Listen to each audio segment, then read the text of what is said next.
For today's video nga po mga kakusina ay naisipan ko naman pong magluto ng ginisang kalabasa at sitaw. Dahil nga po, diet po tayo ngayon for today's video. Pinalambot po nga lang po ang ating kaunting karning baboy para sahog po sa ating lulutuing gulay.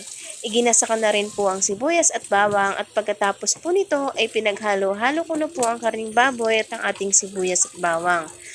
Pagkatapos po niyan, ay pwede na po nating ilagay ang atin pong kalabasa.